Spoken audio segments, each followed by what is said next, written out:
Honorable members, respectfully, I have to inform the House that the Right Honorable Speaker is unavoidably absent, and in accordance with Standing Order 13.2, the Honorable First Deputy Speaker shall perform the duties and exercise the authority of Mr. Speaker in relation to all proceedings of the House until Mr. Speaker resumes the chair.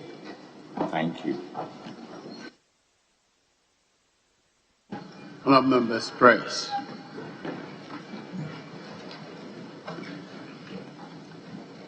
Almighty God, we humbly beseech thee to look with favour upon this Parliament of the Republic of Ghana.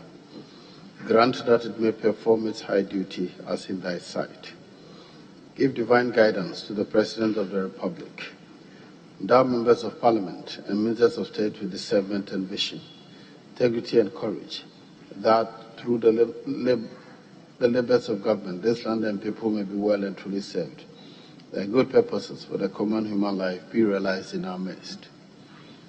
O God, grant us a vision of our country, fair as it might be, country of righteousness where none shall wrong his neighbour, country of plenty where evil and poverty shall be done away with, country of brotherhood where all success shall be founded on service and honour shall be given to the deserving, country of peace where government shall rest on the will of the people and the love for the common good. Bless the efforts of those who struggle to make this vision a living reality. Inspire and strengthen our people that they may give time, thought and sacrifice to speed the day, the coming beauty of Ghana and Africa. Amen.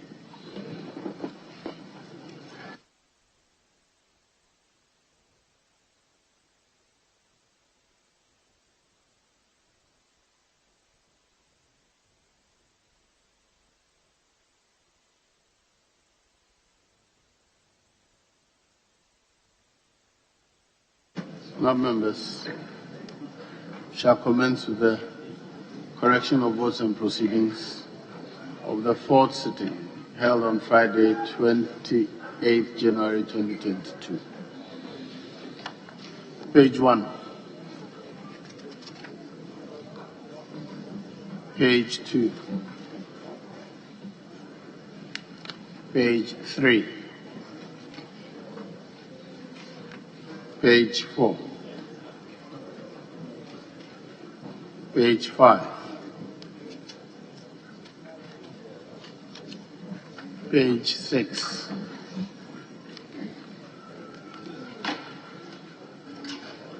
Page 7.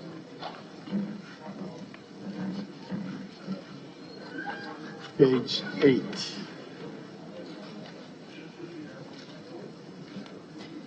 Yes, Honourable Member for Ho West.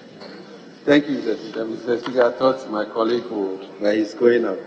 Honourable, that's page 8, item 3, 8, 9, sorry. Tewia Augustine, doctor. He was here on Friday, but he's been marked absent. Thank you, Mr. Speaker. Very well.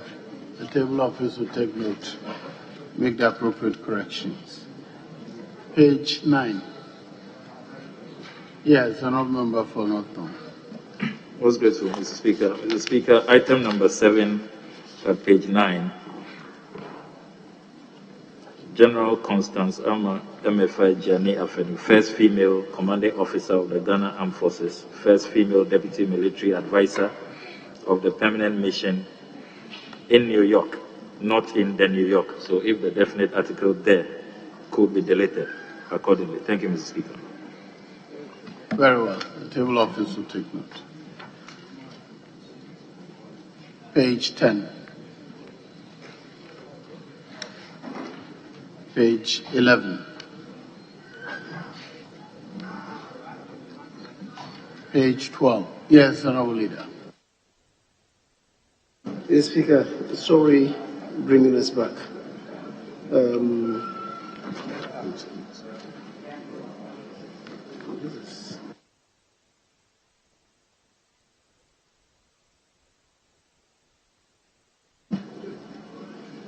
Speaker, I'm just wondering which votes and proceedings we are dealing with. It's Friday. That is so, yes. Friday, 28th January. It appears I've received the wrong rules and proceedings, so I was a bit taken aback. Very well. Still on page 11. Yes, Honorable. Thank you, Speaker. If I could take you back to Speaker page 10. Page what? 10, right? 10. Not Very well. The name captured there is Alban Sumana Kingsford Baggy Speaker. But if I remember on Friday, you took the chair all through. I don't know whether it's appropriate. Table office will make the correction. It begins with the House met at 8 minutes of 5 o'clock. The Honorable First Vicar took the chair. So it may be an error to correct, yes.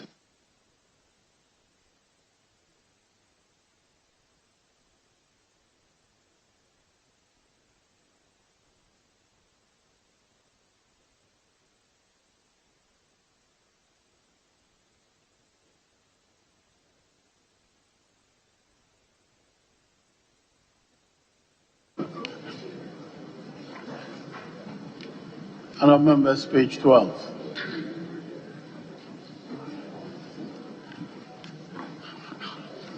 Honourable members,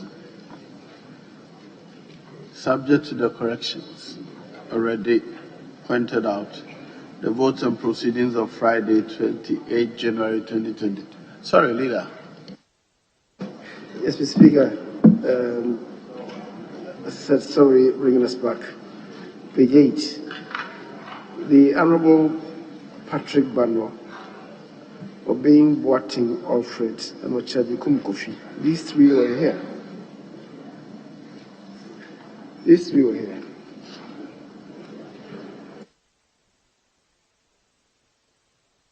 Sorry, what paragraph were you referring to? Speaker, page 8, item 3. Members who were absent. Patrick Bano was here. Obeying Boating Alfred was here. And Ochajikum Kofi was also here.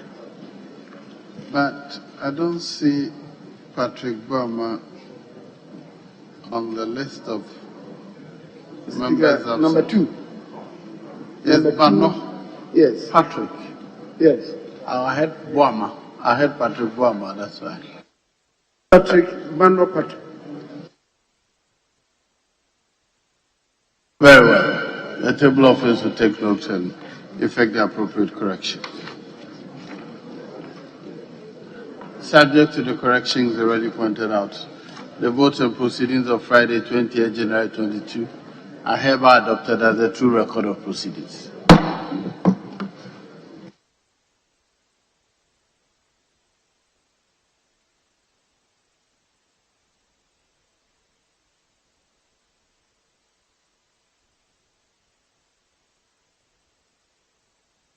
Honorable Minority Leader, yes.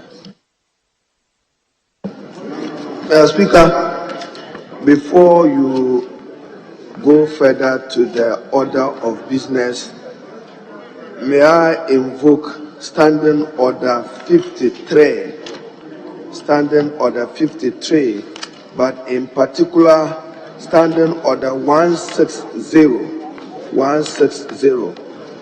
Mr. Speaker, I'm raising this issue so that the leader of government business will provide clarity and certainty to an important matter of public interest and for purposes of the Ghanaian economy and fiscal consolidation. Mr. Speaker, Order 1602 provides, maybe I should just read one. There shall be a business committee consisting of members, that's not my interest, but Hansard to look at it. It shall be the function of the committee subject to Order 53, Order of Business, to determine the business of each sitting and the order in which it shall be taken. Mr. Speaker, last Friday, there was effort to introduce the e-levy, and for the second reading of the e-levy, to debate the principles of the e-levy. Mr. Speaker, we need to know, earlier on when we adopted the business statement for The previous week, the e-levy we were told would have been introduced tomorrow. Now we get it introduced on Friday. And then today, as I watch the order of business pursuant to Standing Order 53, I do not see anything relating to the e-levy. Mr. Speaker, on this important matter, there can be no surprises. So we want the leader of government business to lead us through. When will it be? If it's to be reintroduced, a new bill, or Article 106, the bill is gazetted for us to know, or we are continuing wanting under Article 106 to suspend our standing order to take it as a matter of urgency. Mr. Speaker, members need to know, because on this matter, as we have publicly said, we want to stand with the public in our position and rejection of the bill. We don't want to be taken by surprises. So let the leader of government business indicate to us when the bill will come to Parliament and in what form we should anticipate or expect it. We cannot continue with this uncertainty Friday, Tuesday, tomorrow, Wednesday. When will we subject the e-levy to a thorough debate of its principles and walk through it through consideration to third reading, standing for its rejection? We are decided. So, Mr. Speaker, I thought that I should raise this matter so that the chairman of the business committee will do what is appropriate within our standing orders, carrying us along as required of us under Order 160 of our standing orders and Article 106. I thank you, Mr. Speaker. Yes, Honorable Majority Leader. Mr. Speaker, thank you very much. Mr. Speaker, as the House may recollect, when I came to present the business statement for this week, indeed for last week, there was no indication that the e-levy bill was going to be taken. That is true. But, Mr. Speaker, subsequent to that, there was some engagement between the two caucuses, that's the leadership of the caucuses, and it was determined that the e-levy bill would be introduced in the House last week, Friday. The Speaker, at the Speaker's conclave, we further had the discussion. So it was not a matter of surprise. The Speaker, when I came to presenting the business statement for this week, I said, if we're able to conclude the discussions on the way forward for the e-levy, it will be introduced in the House on Friday. If we couldn't finish, then it will come this week. Now, the course of the discussion facilitated the introduction in the House on Friday. And the Speaker, as you all witnessed, we couldn't make much progress, which is why I said to us that if we couldn't, then it will come to this week. The Speaker, even before walking in here, the minority leader, who is the ranking member of the Business Committee, asked about the status, and I told him that we will come to some determination, even though it's been advertised for tomorrow. So we look at the supplementary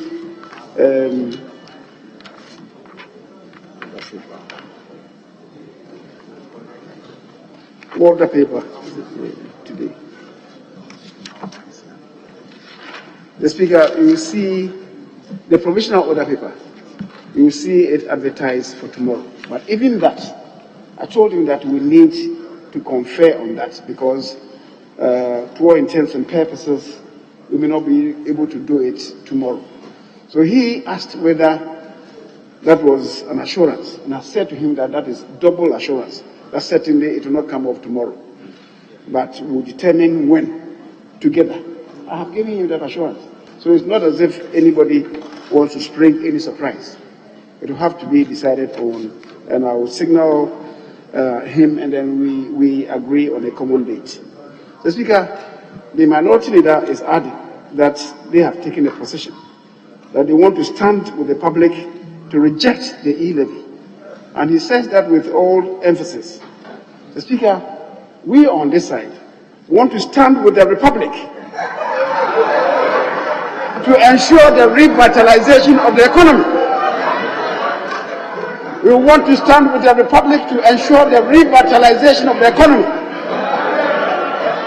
If people want to see the collapse of the economy, so be it for them. We want to stand with the Republic. Speaker, thank you very much.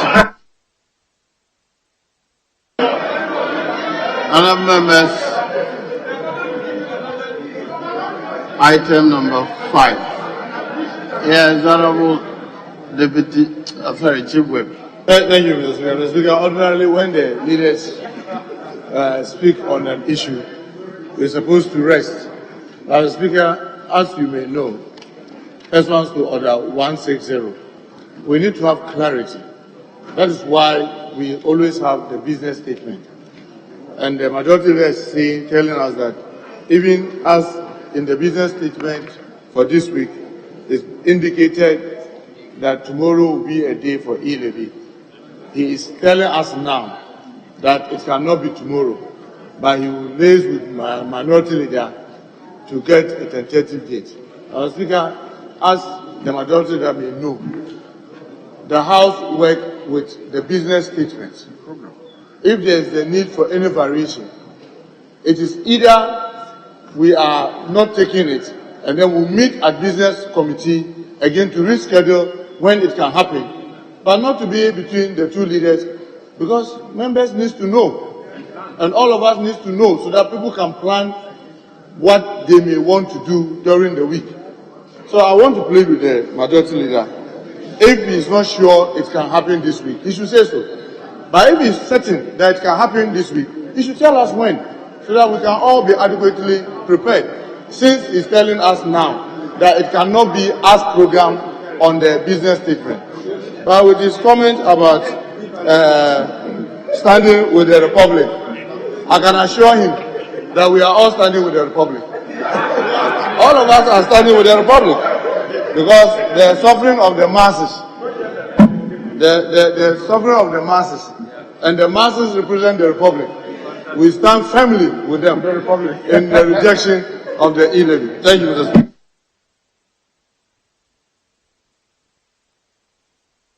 Honourable members, item number 5. Questions.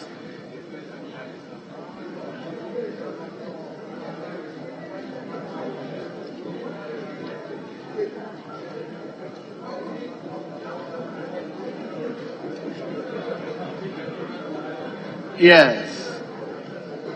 Majority leadership. Mr. Speaker, with your leave, for us to vary the order paper and then go to item 6, statements.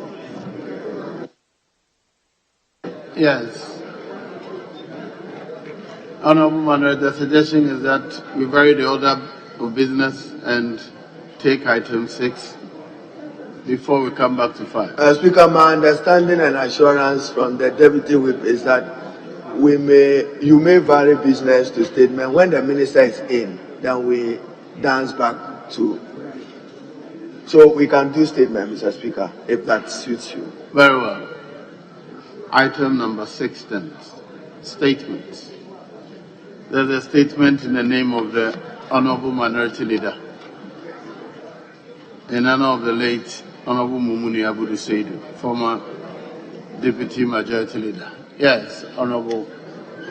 Mr. Speaker, let me thank you for the opportunity to render this well-deserved eulogy in honor of the memory of the Honourable Mununi Abudu Seidu. Popularly in this chamber, he was referred to as M.A. Seidu, an illustrious Ghanaian, a distinguished statesman, celebrated educationist, and a worthy Ghanaian sportsman. Mr. Speaker, the Honourable M.A. Seidu was born on the 4th of January 1939 in the then Northern Territories, now the Upper West Regional Capital, to the late Na Abudu Mumuni, Paramount Chief of the Dormo Traditional Area, also a former member of Ghana's Legislative Assembly, and Madam Ajara Dan Ibu, a princess of the Danko Traditional Area. He began his early education journey at the Wa Primary Boarding School in 1946 up to 1952, and proceeded to the Wa Middle Boarding School from 1952, completing in 1956. As we got the late M.A. Seidu's test for academic laurels found him on the hills of Agri Memorial Zion Secondary School in Cape Coast from 1956 to 1960, where he obtained the GCE level certificate. Mr. Speaker, the late M.A. Seidu subsequently enrolled into the Wesley College in Kumasi in the Ashanti region to pursue a course in teacher training, which lasted for 2 years, 1960 to 1962.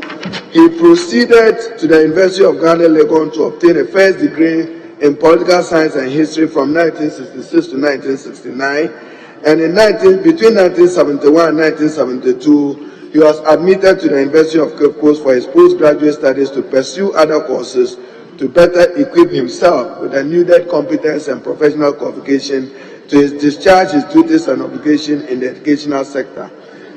Mr. Speaker, the late M.A. Seidu was a born teacher and educationist whose life was dedicated to that cause. Indeed, it was a channel through which he impacted most into the lives of many accomplished Ghanaians today. He started his classroom in 1961 to 1963. As I indicated, he was at the Wa Teacher Training College, the Hansard Department, to capture the rest of the text. Mr. Speaker, as Ghana ushered in the Fourth Republic, his politics and statesmanship, the late M.A. Seidu was elected the first member of parliament for the Wa Central constituency, which covered the geographical area now known as the Wa Central and Wa West constituencies. He contested and won on the ticket of the National Democratic Congress for 3 consecutive terms, 1992, 1996, and in 2000. Whilst representing the people of Wa Central, the late M.A. Seidu was very well respected within and outside Parliament with his calm, very accommodating and unifying disposition. I hope his death will inspire many of us to learn that in leadership you needed to be calm and you need to maintain a disposition that attracts others. Mr. Speaker, the late M.A. Seidu served on a number of committees between 1993 and 2005, including the Foreign Affairs Committee, Education Committee, Social Welfare and State Enterprise Committee, the Business Committee, Finance Committee, and the Judiciary. He served in the leadership of Parliament as Deputy Majority Leader, where he matured. He was a very soft-spoken and affable person, and he contributed his bit in the Second Parliament of the Fourth Republic from 1997 to 2001. Within the same period, Mr. Speaker, from 1997 to 2001, he was appointed by President Jerry John Rawlings to serve as Minister of State at the presidency. Mr. Speaker, just to eulogize him, I have just picked one quote and from the Hansard. He was passionate about Ghana's education, contributed to the Ghana Education Service Bill on 19 July 1995. The official report of Parliament captures his remark as follows. Mr. Speaker, I quote, "It has always been introduced at a time I would consider the Ghana education system to be at crossroads."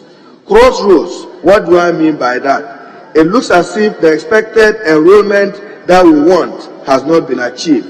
Taking into consideration that the fee-free compulsory education was introduced in this country since 1961. As at now, statistics indicate that only about 75% of children in the southern sector and 30% in the northern sector of school-going age gained admission or were really in school. So I think there is still a lot to be done. This was his contribution to the education bill.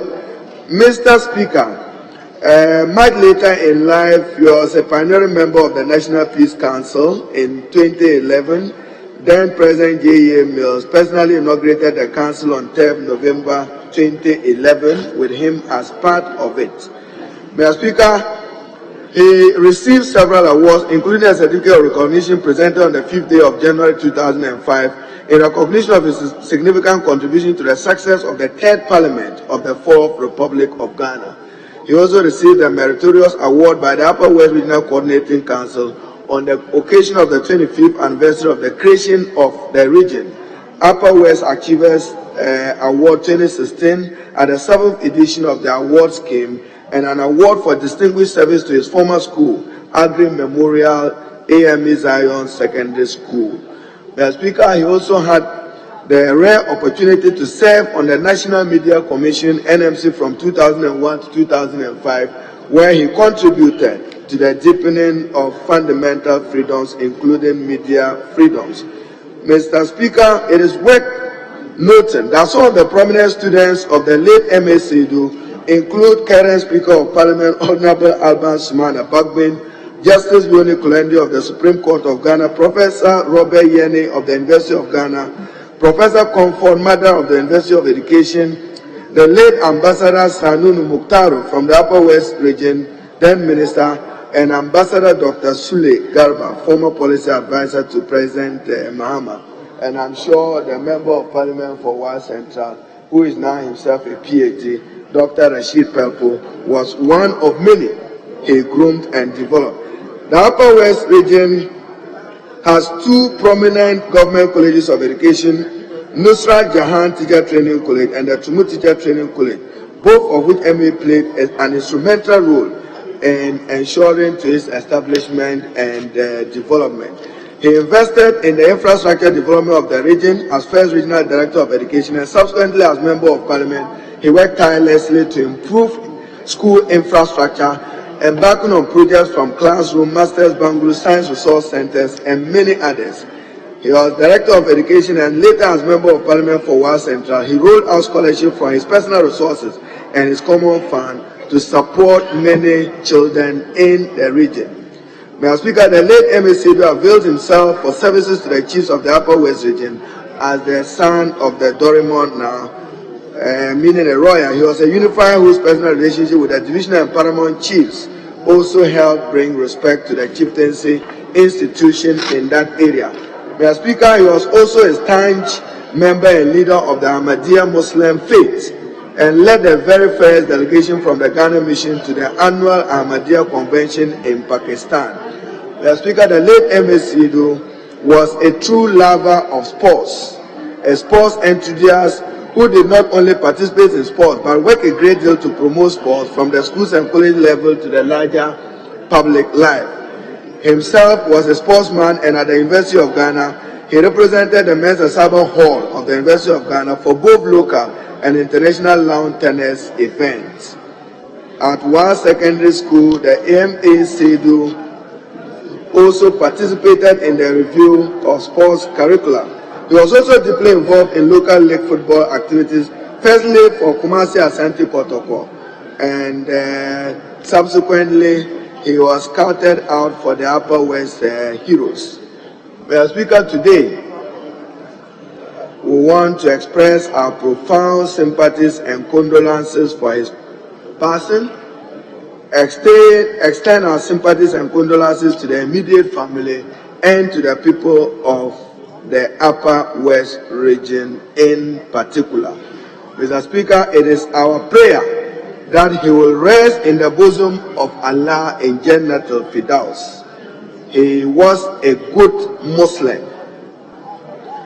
He was a good Muslim, and on 20th December 2021, a few days shy of his 83rd birthday, he responded to the call of his maker, Allah.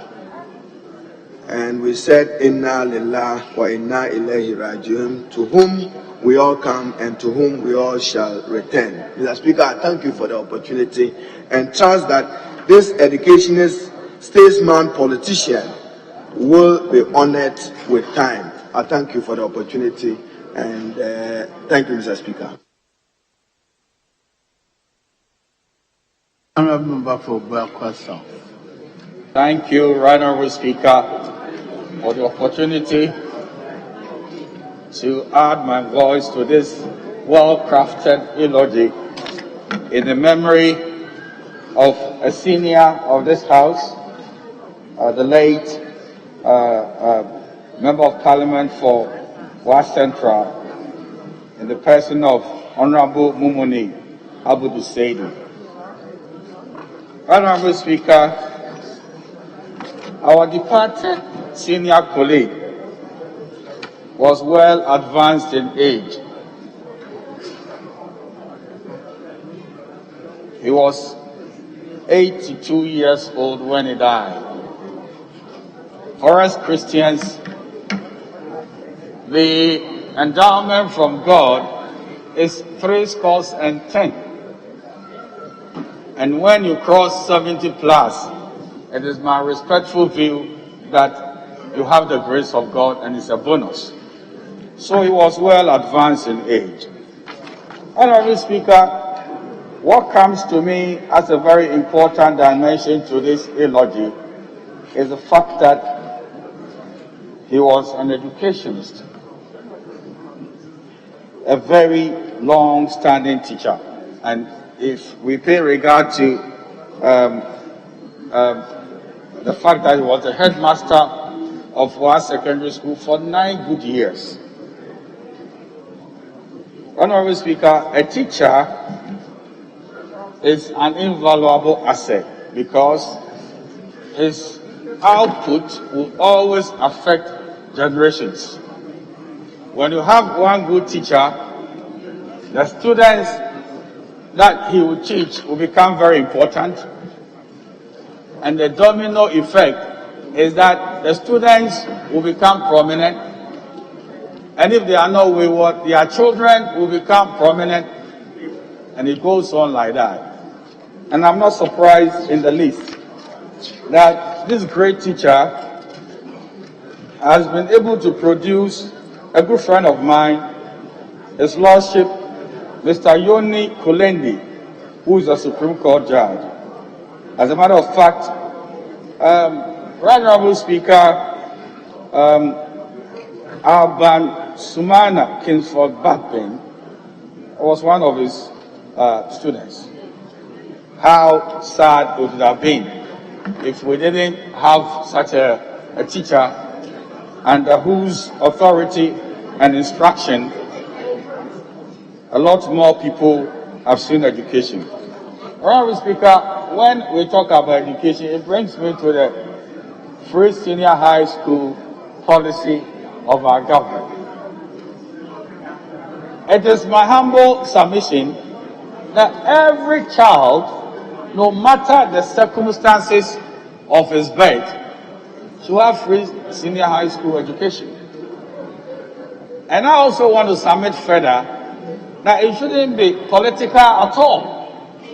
That this great country of ours should subscribe to the fact that no matter whoever is in power, free senior high school should be the pivot of social transformation and an arrangement to permit people to rise up the social ladder until we come to the point that the majority of our people are well educated and free this nation from the blindness of ignorance. And at the pivot of this arrangement is a teacher whom we are celebrating. Honorable Speaker, let me also touch on a very important dimension to this eulogy. And if I may quote with permission, Mr. Speaker, Honorable M.A. Seidu served in leadership as Deputy Majority Leader, where his nature, his mature, calm, soft-spoken and affable persona made him a stabilizing force for government business in the Second Parliament of the Fourth Republic from 1997 to 2001. Honorable Speaker, that is very, very instructive. Because any time you become a leader, one of the things which will define you, that should be a stabilizing force. Leadership of acrimony, antagonism and cantankerous behavior is always very divisive and doesn't help the cause of anybody. And I'm very, very excited that this is a personality who is being eulogized. Finally, Honorable Speaker, I do not know the circumstances of his departing, whether or not after he's left Parliament, his fortunes were good and he lived a good life. Honorable Speaker, I always want to say that everybody who steps into this house, no matter the circumstances, should live here, and in the evening of his years, his fortune should not plummet. It should be that kind of individual that people will go to and take advice, and he should live a comfortable life. The whole idea of coming to Parliament is that we should not be dishonored and we should not be devalued when we exit here. I pray to the Almighty Allah that He give him a place of rest. Thank you, Honorable Speaker, for the opportunity to say a few words to complement what has been said about our senior colleague. I'm grateful to you. Yes, Honorable Member for One Central. Thank you, Mr. Speaker, for the opportunity to contribute to this statement, remembering and eulogizing this great man, Honorable Mununi Abudu Seidu, who we refer to as Honorable M.A. Seidu. Mr. Speaker, Honorable M.A. Seidu, in his life, can only be categorized as one of the greats who lived in the Upper West region, served his people, and served his Lord. I came into contact with him when he was the headmaster of the secondary school I attended, Wa Secondary School. As a student in that school, anybody who came into contact with him would recognize that he was not just a secondary school headmaster, he was a father, he was a guide, and he was an inspiring soul. When you went through the system with him, you get to understand that it's not just about the education you go to, it's also about building a life which you can live outside the secondary school, a full life you can live outside the secondary school. As a student, every young person who went through the school recognized also that this was not a place to toy with. This was not a place to ignore and pretend as if you were not in a system that was under strict control. He was very forthright, he was very insightful, and he was a very determined person to build students. As a headmaster, I recognize that this man was a father also. In his life, as an educationist, he did not just practice the one that is for the public service. Beyond the fact that he was a public servant and serving as a headmaster, the Speaker, he also established a school.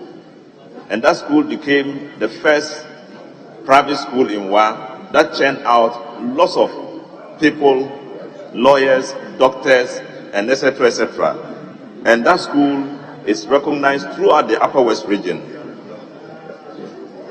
And today, the school stands out as one of the best schools, private schools in the Upper West region. This one secondary school, because of him, had one particular character which we all were very proud of.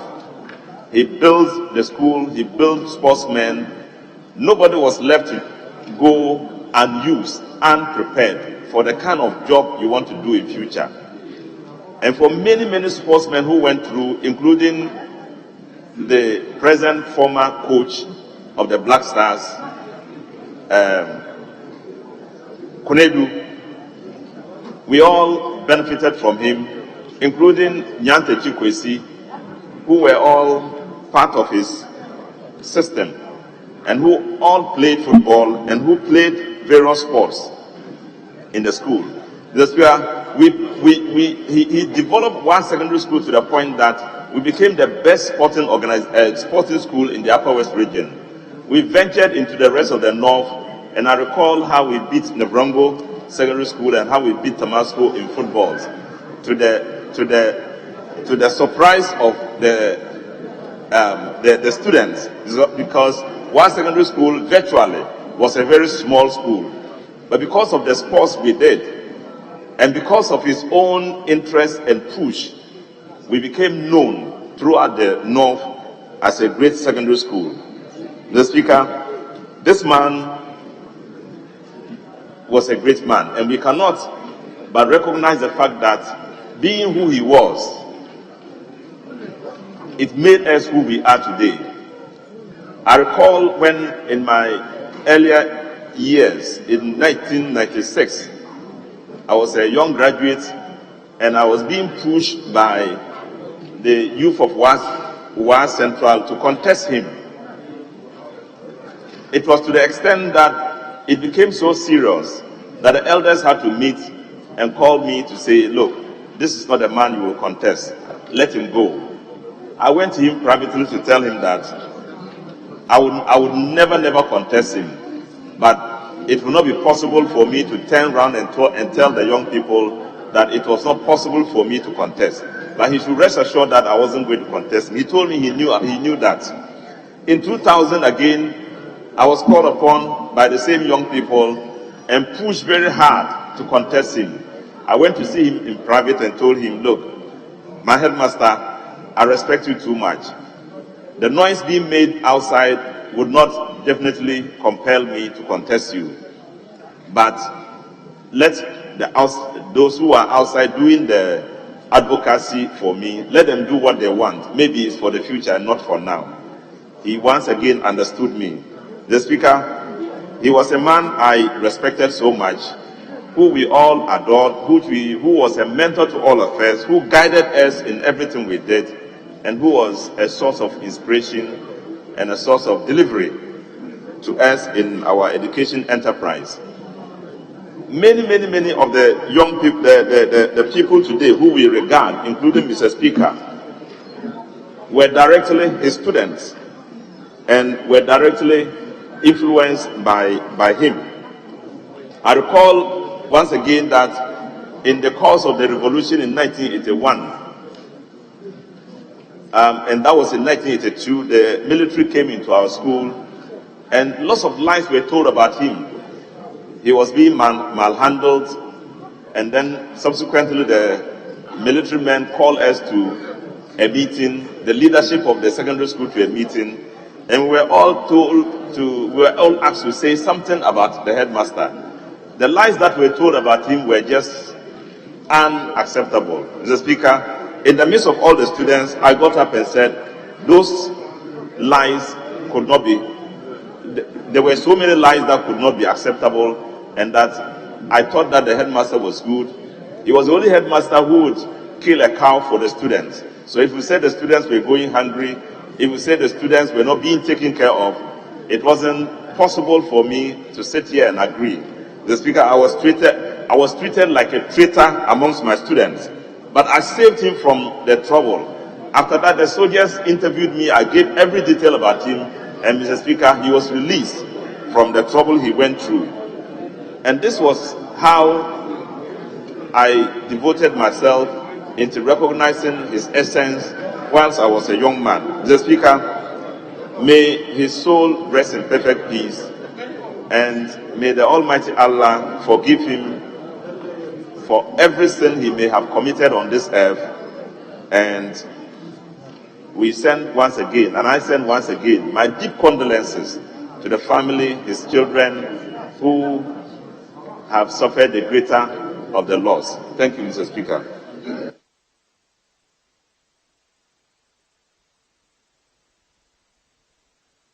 Is any of you a member of the WA East or West? Leader, my mother taught under MSA. Oh, I'll give it to a one person before. Yes.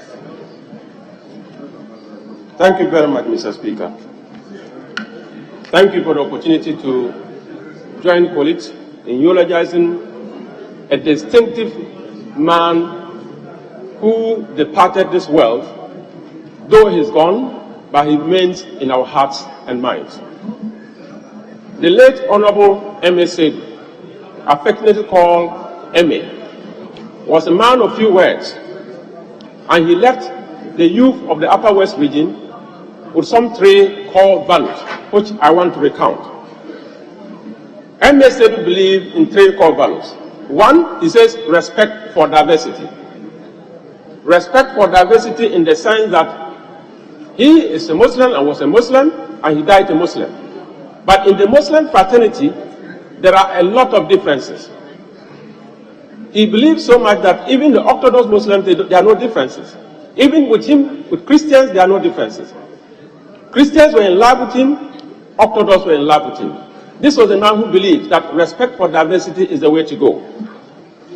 M.A. Sedu believes that every human being must be selfless. And in that selfless spirit, Mr. Speaker, in 2004, when the Wa West constituency was carved out of Wa Central, everybody in Wa West wanted him to come back as the MP that will nurture that new constituency. But as selfless as M.A. Sedu was, he said no, he was going to give way for fresh blood. And he stepped down and allowed a new MP to take over the new constituency and drive it forward. That was how selfless he was. At the time that he was loved most, and he was needed to stay in the political realm, he bowed out with grace. Mr. Speaker, he believed so much in the fact that human beings must have integrity. M.A. Sedu, as we say, was a man of few words. He walks the talk. Whatever he says is what he does. M.A. Sedu believes so much that education is a tool for development. And he didn't just demonstrate it when he was a headmaster. He didn't just demonstrate it when he was a teacher. He demonstrated it when he was even a politician by establishing the first private school in Wa we call the Dan Ibu Preparatory School. Dan Ibu Preparatory School has produced a lot of scholars. And Mr. Speaker, as I speak to you, M.A. Sedu is honored by many people who believe that it was through him that they saw the light. Mr. Speaker, M.A., as we affectionately call him, is somebody who is not just a politician, not just a father. He's a traditional person that believes that wherever he stands in Ghana, Ghana must be a better place because he has children who are coming up, and he wants to believe when Ghana is a better place, his children are coming to be beneficiaries. Mr. Speaker, he lived life to its fullest. He died at an advanced age of 82. And I believe that he died very happy in his heart. Because I joined President John Dramani Mahama and paid him a visit in his own home, in his own residence in Wa. And on that day, you could see the excitement on his face. That he came out and had chat with us. We escorted President Mahama to his vehicle and he departed. And I took him back to his house. Mr. Speaker, less than a week, we heard of his passing. And I will just say, I wish him Jannatul Firdaus, that may the good Lord accept him wholeheartedly, forgive him all his sins, and give him a resting place, because we know that one day we shall meet again. I want to convey once again my deepest condolences to the family, many of whom are my friends, the daughters are my friends. Mr. Speaker, in conclusion, I want to repeat the respect for diversity aspects that M.A. Sedu believes so much in his core values, that even in that diversity, one of his daughters got married to somebody outside the region. Fortunately for us, is the MP for North Tongue. So the MP for North Tongue is a son-in-law of the late M.A. Sedu. That is how diversified he is. Mr. Speaker, on this note, with these few words, may his soul rest in perfect peace. Thank you.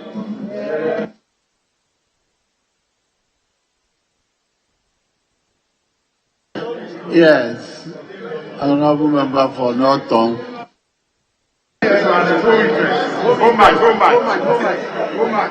I'm most grateful, Mr. Speaker, for the opportunity to contribute to this eulogy, which has been very eloquently delivered by the Honorable Minority Leader, the Venerable Haruna Idrisu. Mr. Speaker, as a son-in-law, it is both an honor and a lot of difficulty, Mr. Speaker, to eulogize a father, a mentor, a big brother who was ever so kind, very warm, always embracing.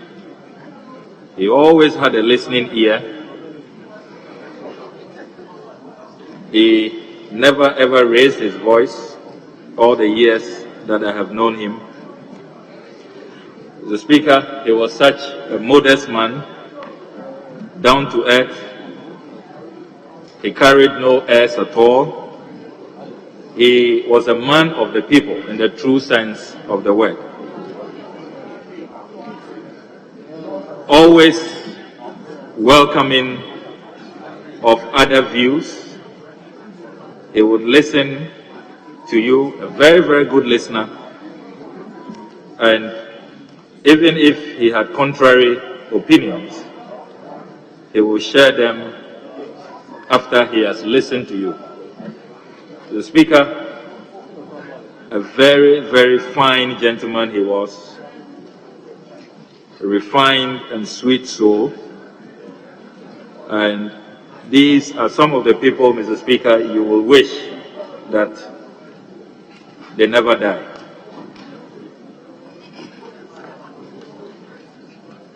He epitomized maturity, statesmanship. At all times, Mr. Speaker, he will ask you to pursue what was in the national interest. I was privileged to know him very closely, and he shared a lot of history with me, not only because he has studied history and political science for his first degree, but he had lived through history, having been born in the Gold Coast as far back as 1939 in the Northern Territories. He witnessed a lot of transition when the Northern Territories were further split into the Upper and later Upper West and Upper East regions. He saw the various military coups. Himself was a victim of some of the excesses of those checkered periods in our history. He was keen to see this country transition into multi-party democracy. And so he offered himself as the first member of parliament for the West Central constituency in 1992 when we returned to multi-party democracy. It is to the credit of people like him that we continue to enjoy this republic, which has become the most enduring of the four republics that we have had as a country.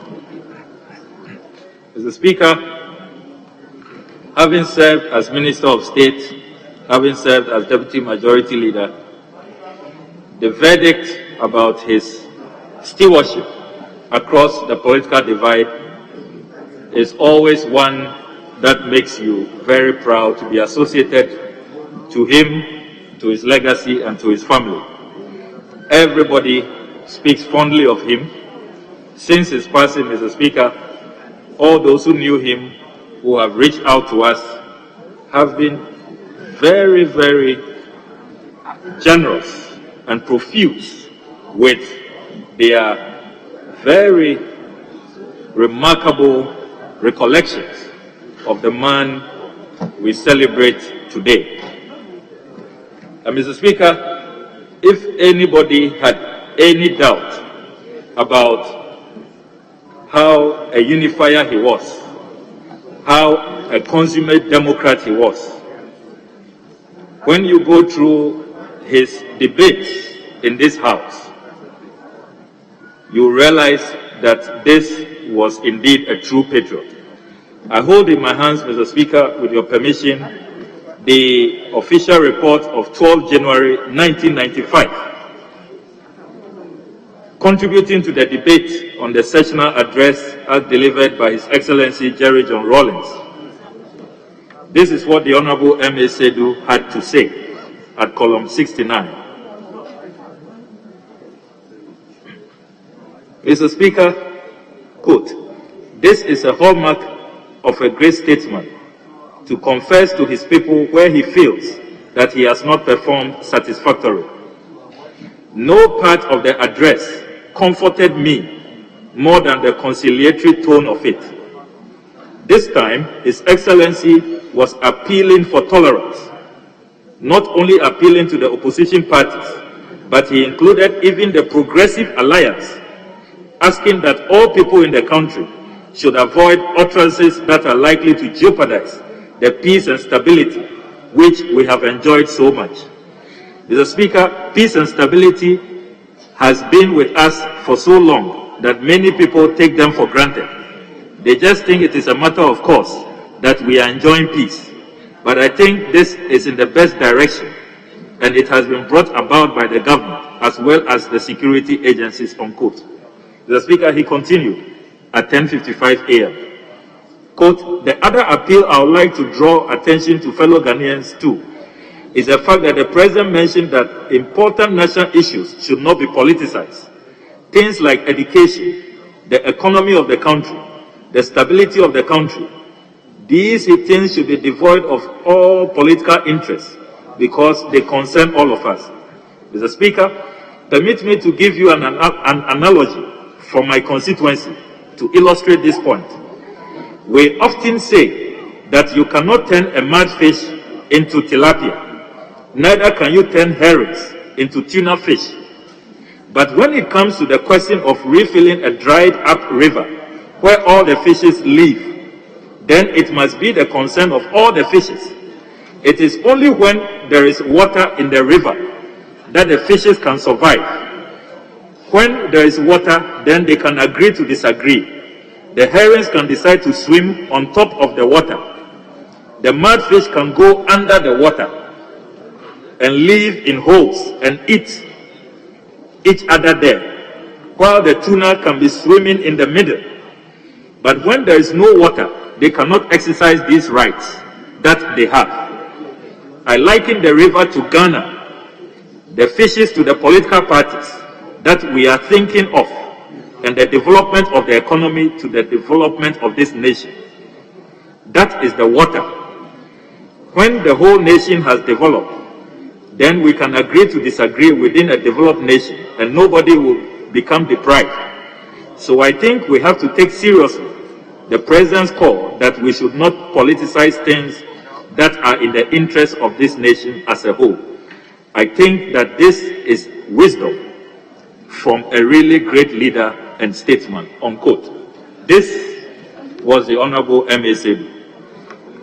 Depth, wisdom, intellect, maturity, an outstanding politician of his era. And Mr. Speaker, his legacy lives on. Much has been said about the institution he established, the Dan Ibu International School. Having worked at the Ministry of Education for 4 years, I can confirm, Mr. Speaker, that there was no year that that school did not feature awardees in the prestigious Head of State Awards. Every year, you can be rest assured that the Head of State Awards will have students from the Dan Ibu International School. And speakers before me, including my very good friend, the Honorable Peter Tobu, who was our JCR president when we were in Commonwealth Hall, has talked about some of the products from that illustrious school. Mr. Speaker, This country is really blessed to have had the Honorable M.A. Sedu pass through not only this house, but our educational institutions. What I really admire about him, Mr. Speaker, is that as far back as 1969, when he graduated from the University of Ghana, he decided to go back to the Upper West and give back, starting as a class teacher and rising all the way to become a headmaster and the first director, the regional director of the Ghana Education Service for the Upper West region. How many of us will do that, and how many people do that these days? To return to your hometown right after graduation, not to remain in the capital looking for bigger jobs, bigger opportunities, bigger and fatter paychecks, but he immediately returned and dedicated all his life towards the advancement of his home region. What a shining example for many young people today to emulate. I am deeply inspired by the works, the legacies, and his commitment to sportsmanship as well that he exhibited in his lifetime. As I conclude, Mr. Speaker, I can only pray that the good Lord will strengthen his dear wife, Mama Christie, as we call her, will strengthen my beloved wife and sweetheart Noella, big sister Shamima, as we call her, Oli, the last puppet and son, and Halida, and all the others. May the good Lord strengthen them, and may the Almighty grant the beautiful soul of the Honorable M.A. Sedu Janato Fidels. I thank you very much, Mr. Speaker. Yes, leader.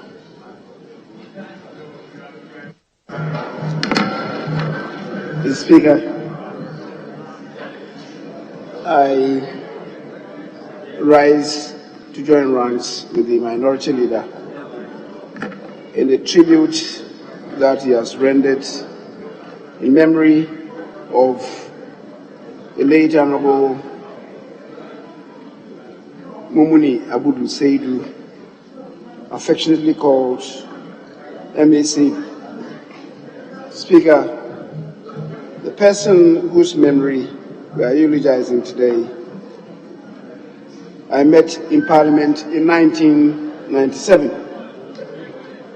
Speaker, I'm just learning today that when I met him in 1997, he was 58 years at the time, and I was 39 years.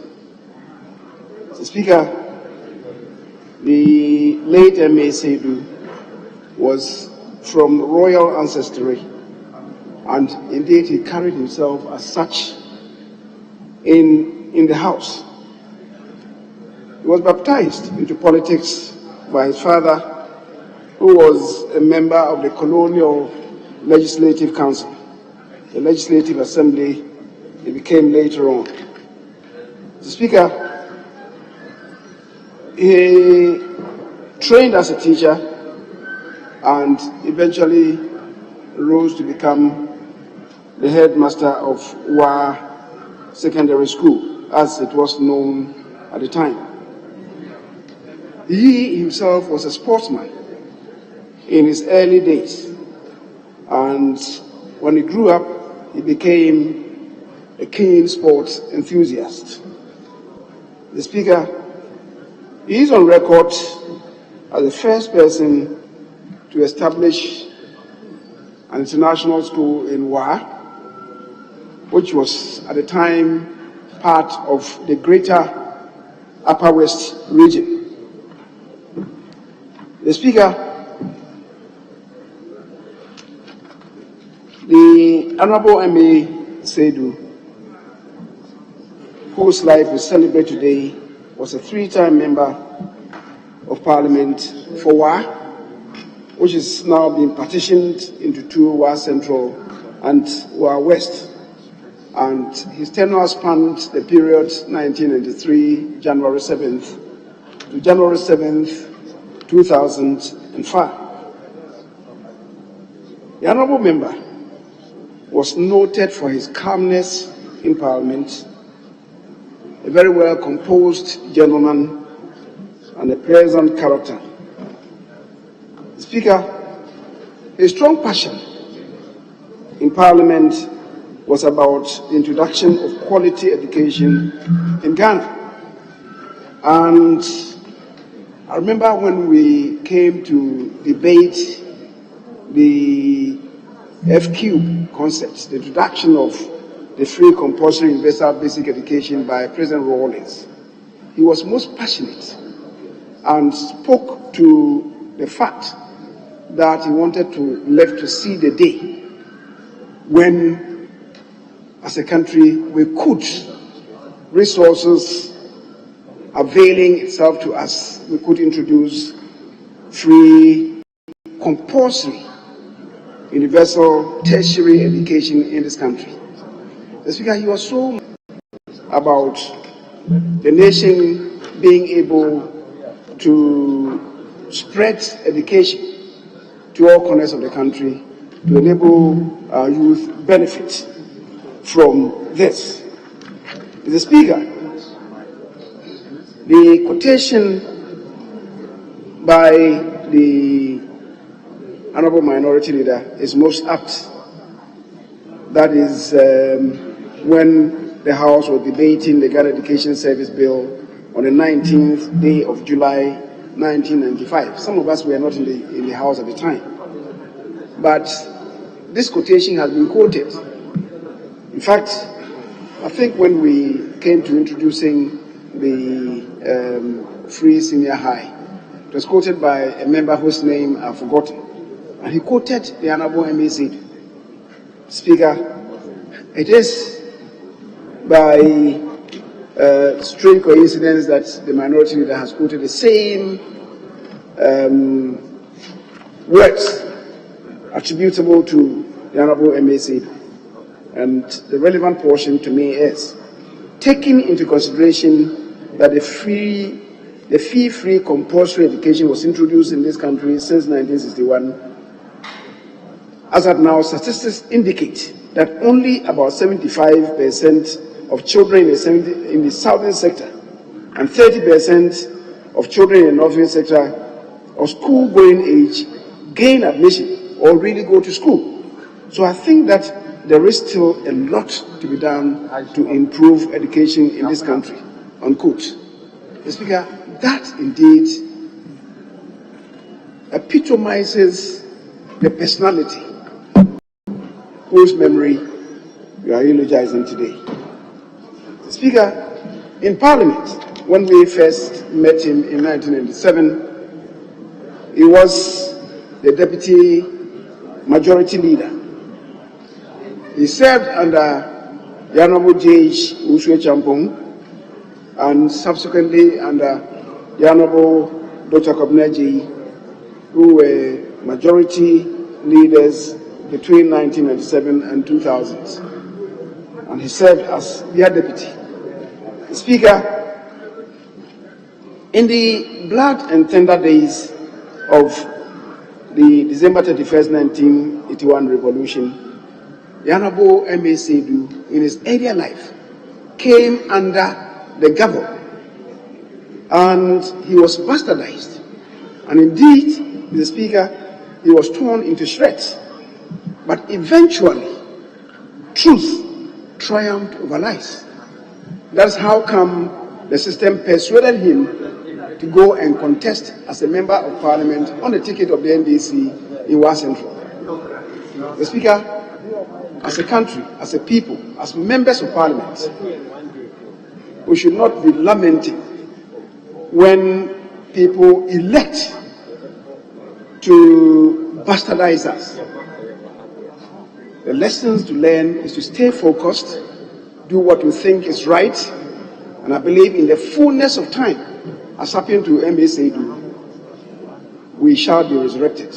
Professor Buzia, it was who said, in Africa, If one wants to be a successful politician, he must have a large stomach to swallow everything, the good and the bad, what is worthy and what is rubbish. He said to us that we should stay focused, as the Honorable MA stayed focused, and in the end, he was rewarded massively and he was recognized by society as a man of merit.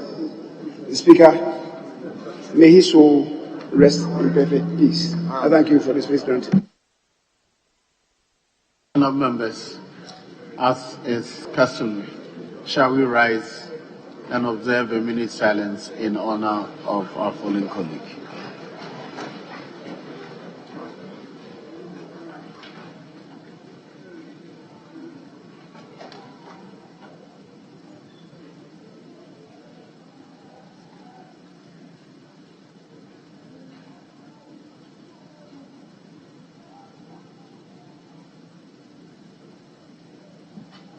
May the soul of Honorable M.A. Seidu and all the faithfully departed rest in eternal peace. Amen.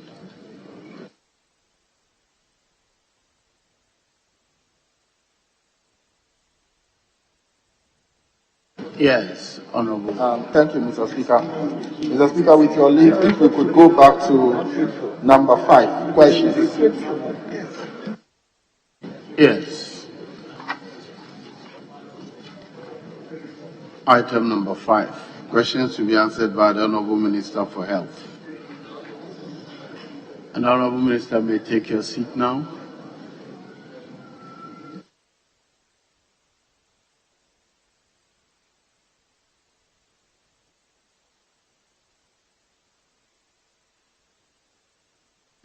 Question number 168. It's in the name of the Honorable Member for Timpani, Lydia Lamisi Akamvareba. Yes, you may ask your question, please. Thank you, Mr. Speaker, for the opportunity. Mr. Speaker, I rise to ask the Honorable Minister for Health when the construction of the Timpani District Hospital will commence. Thank you, Mr. Speaker. Yes, Honorable Minister.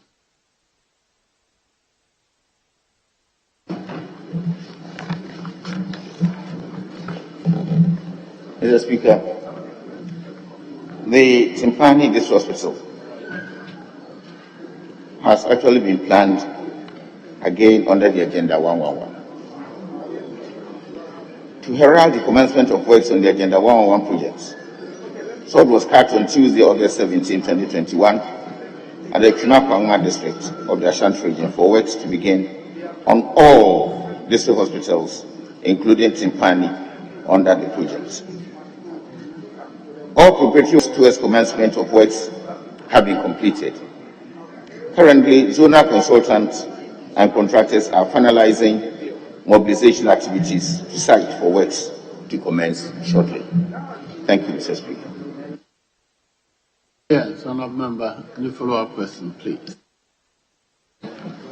I'm most grateful, right, Honorable Speaker. Mr. Speaker, from the Minister's answer, he mentioned that currently zonal consultants and contractors are finalizing mobilization activities for site to go and commence work shortly. Can the Honorable Minister tell us in terms of timelines? Because from the answer, he said by the end of November. November has passed, December is gone, January is gone. When actually the work will commence? Yes, Honorable Minister. Mr. Speaker, I'm sorry, there was some typo challenges on the answer paper, on the other paper, and I should have corrected that letter portion. That shouldn't have been printed. It is not part of the answer to this question. And if you ask me about timelines, when contracts have been awarded, it is difficult for us to sit in the ministry or in any office outside the contractor's purview to determine timelines. When they go and they begin to face challenges, it may delay the projects. They will come back to us for us to facilitate them to move back. So far, we haven't got that indication. But when I say shortly, it looks like the contractor without challenges should by now even be on site, because some of the Agenda 111 projects have actually started. Some are doing the foundation, some are preparing the land, and this particular area, we are now working on the site preparations to get on to work. So I will not be able to give specific timelines until later after some time when actual works have actually started. Thank you, Mr. Speaker. Yes, Honourable. Thank you, Right Honourable Speaker. As a Minister for Health, I believe that the Minister is aware that the whole of the Tempani district, Garu district, and Pusaga district, there is no district health facility for the whole of the region. Infant mortality is very high, maternal mortality is very high. So what urgent steps is the Minister taking to make sure that we are able to get the district hospital to reduce this canker that is worrying the 3 districts? Thank you, Mr. Speaker. Yes, Honourable. Mr. Speaker, I want to thank my colleague for coming out with a distress situation that her district or constituency is facing.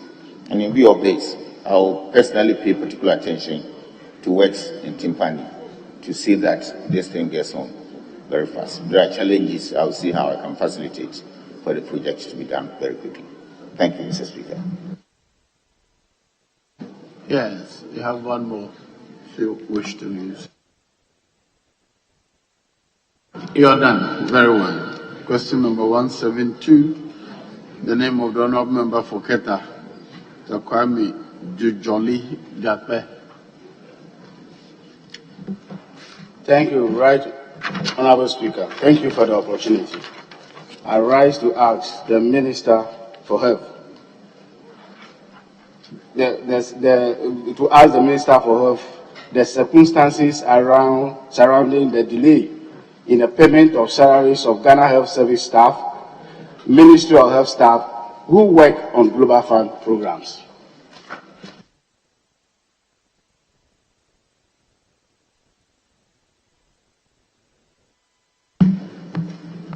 Mr. Speaker, at the moment, there are no delays in payment of salaries for the program staff who normally will submit salary requests, and when it's approved, it is then sent to the bank and staff accounts are credited. They are paid with Global Fund resources.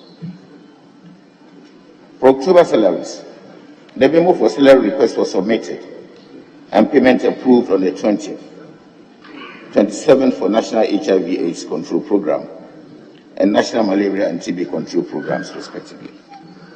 So their salaries have been paid. Mr. Speaker, contracts of some staff were in local currency. However, payments are made in dollars using the dollar to CD conversion rate of 3.5 dollars, cedis to the dollar. I'm sorry, Mr. Speaker, I have to make a little bit of correction here in the answer. Contracts of some staff are paid in local currency, but salaries are actually quoted in dollars, using the dollar rate of 3.5 cedis to the dollar. With dollar depreciating by day, a dollar to cedi conversion rate went up to 4.3 cedis. Staff pay themselves using the new SN rate, which must be deducted. The rationale here is that Global Fund pegged the conversion at 3.5 because any time dollar depreciates and you change it, it distorts salary systems within the health sector. So you see some junior staff drivers probably earning more than some medical officers. Okay. From January to April, Mr. Speaker, contracts had expired and staff had to be reissued with new contracts. However, because they had received unearned salaries, They refused to be paid with the dollar to see the conversion rate of 3.5 and agreed to wait until new agreement was made with Global Fund. Thank you, Mr. Speaker. Yes, Honorable Member. Thank you, Right Honorable Speaker. I would like to find from the Minister, in terms of reference to the agreement, did not indicate that an exchange rate of 1 to 3.5 should be applicable throughout the lifespan of the project. Why is the Minister insisting that 3.5 should be applicable, to be applied? Yes, Honorable Minister.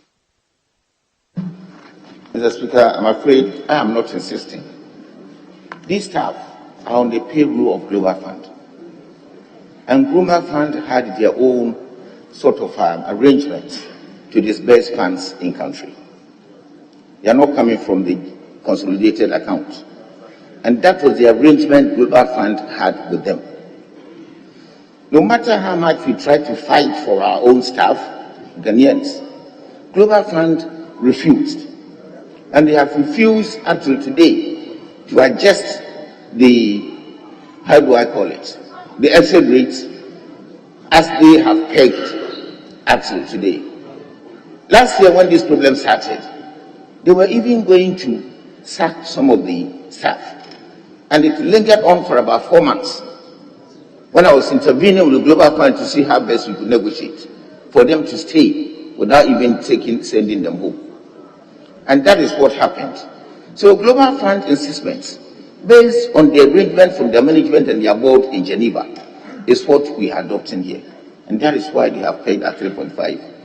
And I would amaze you to even note that the monies they paid themselves for the 3 or 4 months last year, they have made us to deduct from their current salaries. Other than that, Global Fund didn't agree to disburse funds to the programs. So that is the situation we are facing. So when you have a partner who insists on getting certain things done, giving you donations and good money for the health sector, at the end of the day, you can't do what you want to do, and something things that are, how do I call it, good for the staff, instead of them going away, take this one, it's even bigger than the salaries that we take in the country. That is the best we could negotiate. Thank you, Mr. Speaker. Yes, thank you, Mr. Speaker. Mr. Speaker, 2015 up to 2019, the rate was based on 3.5 per dollar.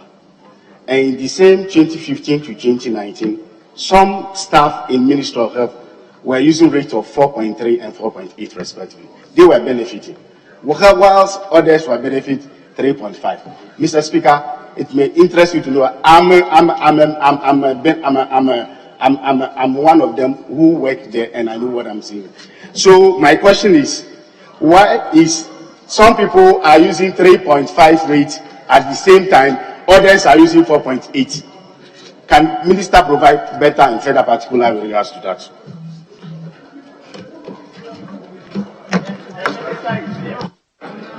Honorable Deputy Leader, Honorable Minister, kindly hold on. Let me listen to the Deputy Leader. Yes, Mr. Speaker, my colleague who was on his feet said he is one of the affected persons. Mr. Speaker, these were his words. You don't use parliamentary privilege to litigate a personal claim. Mr. Speaker, we need to get the construct right. He said, and these were his words, that he is one of them. If you have a claim against the institution, yeah, so you used to work, so you are affected person. You said so. You used to work there, and that you are one of the affected persons. These were his words. Mr. Speaker, my friends should not be shouting. We need to get things right. You used to work there. You are an affected person. It means that you are also affected. That is what you are saying. If you have an issue, you either go to court or pursue it. Don't use parliament. Conflict of interest. Is he not in conflict? Mr. Speaker, if he is not so, he should get up again and say that he is not one of the affected. Maybe he slipped.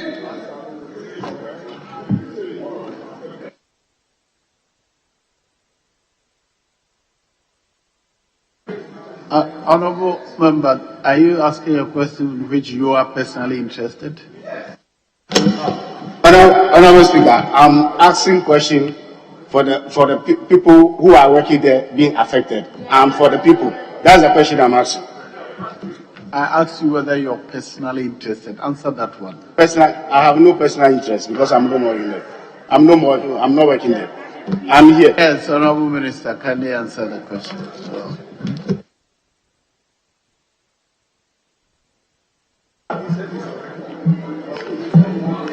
Mr. Speaker, I'm glad my colleague has said that he is not personally interested. Maybe he'll be close to those who are working there, part of his constituents. Yes, so it's okay. Mr. Speaker, he mentioned those who are being paid with 4.3. They are the people we are deducting what they overpaid themselves from their salaries. They didn't seek approval. They just changed the rate from 3.5 to 4.3. And these affected people are those we are deducting the illegal payments from their salaries. And we fought on this matter for more than 1 year. And that held their salaries for about 4 months in 2021. So that is what explains why some got paid with 4.3 and some stayed at 3.5. Thank you. Yes. Thank you, Mr. Speaker. Mr. Speaker, I would like to find out from the minister that the grants have ended, and I would like to know from the minister, did the Global Fund sanction the deduction? If yes, which account that those deductions were going? Yes, Honorable Minister. Mr. Speaker, the deductions are being put in a particular account that the money sits for Global Fund to give us approval on what we want to do with the money. Other than that, we can't touch it. So we are accumulating the deductions, and we are working with Global Fund to look at how best we can apply that money. What we are happy with is the fact that they will not take the money back, but they may allow us to do something in health with the money. So it is sitting there in the particular specific, ring-fenced account.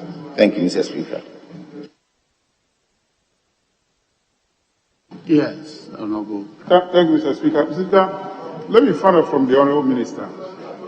The people who enjoy the unearned salary, some of them have no more another program. How are you retrieving the difference, that unearned portion? How are you retrieving that, since they are no more working with the ministry? Yes. Mr. Speaker, I'm talking about deductions. We have engaged them, and they have agreed that we bring it back from 4.3 to 3.5. And so we calculated what they earned between the 3.5 and 4.3 to the time they stopped. And that amount is what we're deducting over a number of months. We are not doing it at a go to let them suffer challenges. And that is the deductions that I'll be talking about. I'm referring to those who earn that difference, but are no more working with the Ghana Health Service or the fund. How are you retrieving the money from those people who are no more with the ministry? Mr. Speaker, fortunately for us, almost all of them are in the system. Thank you, Mr. Speaker. Very well. I'll move on to question number 285.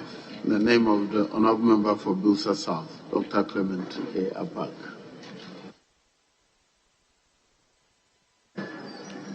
Thank you, Mr. Speaker.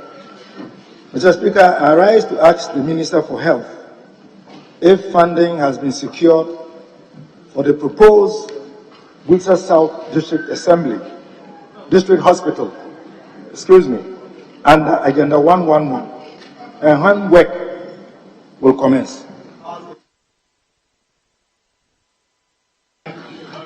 Yes, Honorable Minister.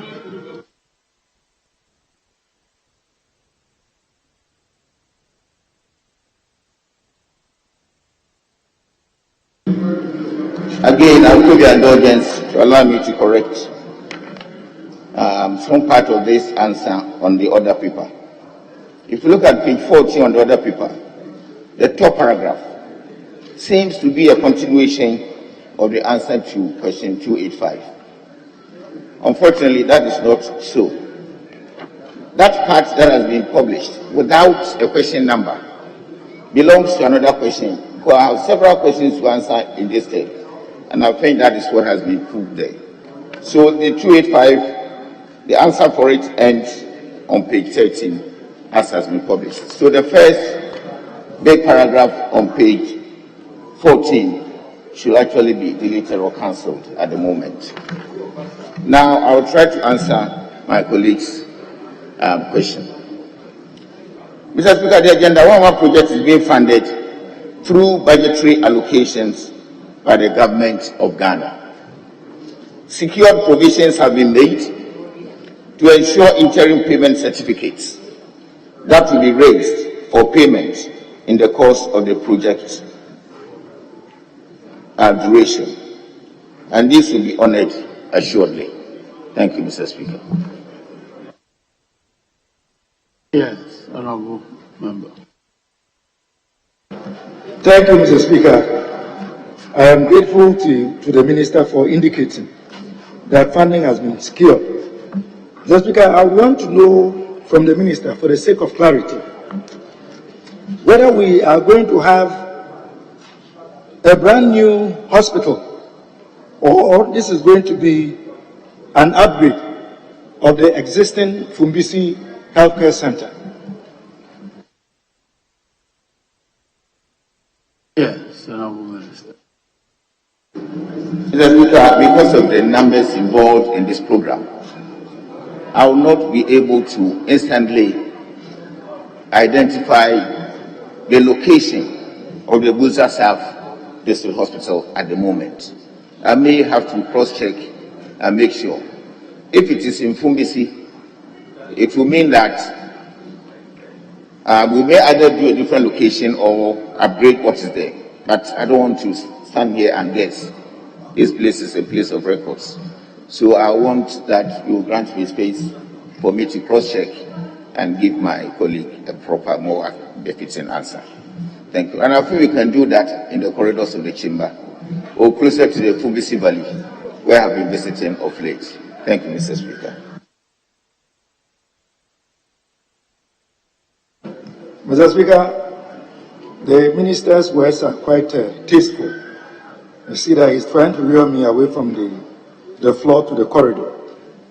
And I'll be expecting him to provide me with better particulars so that we have clarity. We are either upgrading the current healthcare center, for which request has been made to me to support with the provision of healthcare material, or we are having a new one. So I'll yield and wait for your response on clarity between whether we are having a brand new hospital in Fumbisi or we are upgrading the current one. Thank you, Mr. Speaker. Very well. Question number 287, the name of the honorable member for Salaga South, Mezuera Mohammed Ibrahima. Thank you, Mr. Speaker. Mr. Speaker, I rise to ask the Minister for Health when the Kafaba Health Center will be completed and made operational. Thank you, Mr. Speaker. Yes, honorable minister. Mr. Speaker, the Minister was informed that the Kafaba Health Center was funded by the Northern Development Authority. The project is currently at roofing stage, and efforts are being made to complete it by the authority. Mr. Speaker, I will urge the Northern Regional Director of Health Services to follow up with the Northern Development Authority towards its completion. Thank you, Mr. Speaker.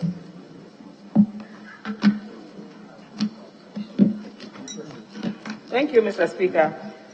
Mr. Speaker, the Honorable Minister indicates that in his answer, he is going to get the Northern Regional Director of Health. Maybe I need to remind him that Kafaba is in Savannah region, and not in Northern region. But most importantly, Mr. Speaker, the facility was sort of brought down for renovation sometime September, October last year. And that's about almost 6 to 7 months now. The people within that enclave have been deprived of a health facility. If there is anyone, I guess, who can ensure that the Northern Development Authority speeds up work on this facility, it should be the Minister of Health. And I want to plead with you, Mr. Minister, please don't leave it with the Savannah Regional Health Director. We need you. We need your personal intervention in this matter to ensure that the clinic is completed in good time for the people of Kafaba and its environs. Thank you.